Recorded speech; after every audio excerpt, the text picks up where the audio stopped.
guys, welcome to ETland.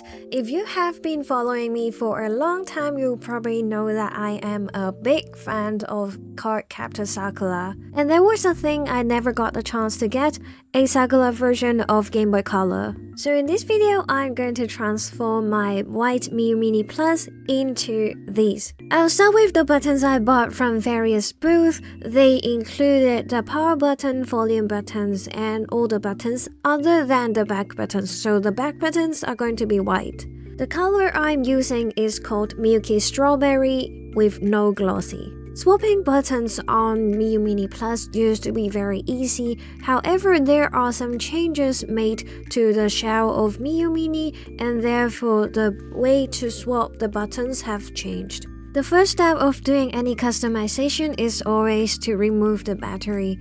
So let's take out the battery and then unplug it from here. I gotta say the battery was connected quite tight and it took me quite a while to unplug it. But it got a lot easier after removing it for the first time. Then of course the next step would be removing all the screws from the back. There are 6 screws in total. All the screws are visible after removing the battery, so they are very straightforward. The only thing you have to be careful here is to store the screws to somewhere that you will not lose them.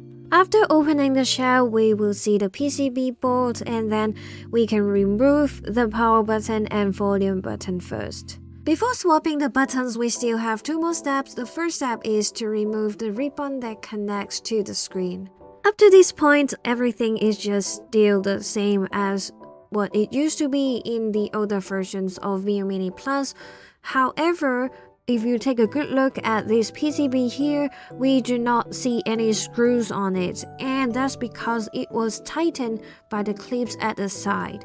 If you take a good look at the older versions of Miyoo Mini Plus, there were 2 screws in the middle, while there are no screws here because they changed the shell and they just want to reduce the cost for that 2 screws as well as reducing the cost for the labor. In the viewpoint of manufacturer, of course they reduce the cost, however this is no good for customers or repair because this makes the device very fragile and it is just very hard to remove the clips. What I gotta do is use some pry tool to remove the PCB from the clips.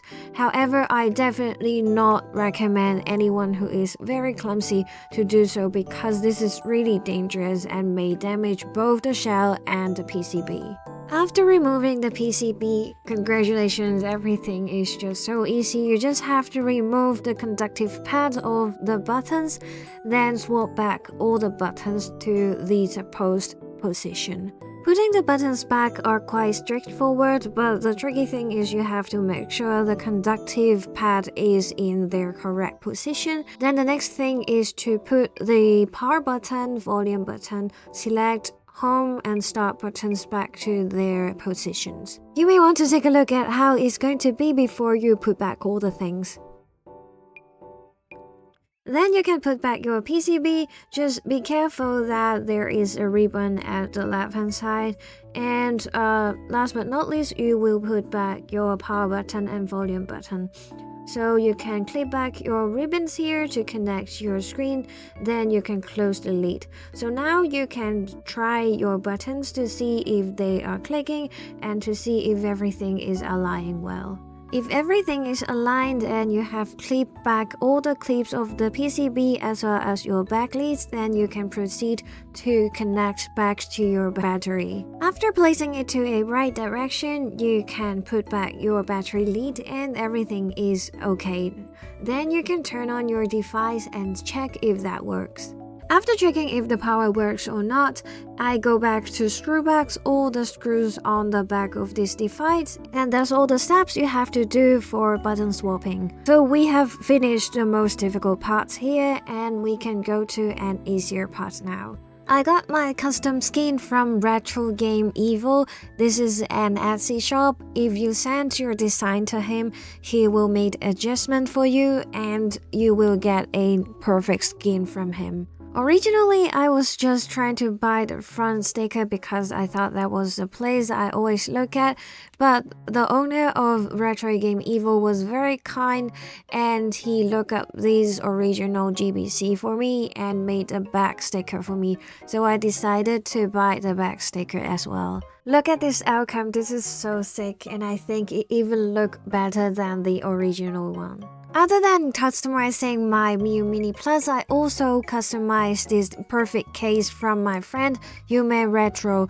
She made this case perfectly fit for our Miyoo Mini and Miyoo Mini Plus. There are two versions, and this is the pink version for Miyoo Mini Plus. I'm going to put this card Captor Sakura badge onto my case, and then I'll put 2 more stickers to fit the card Captor Sakura theme.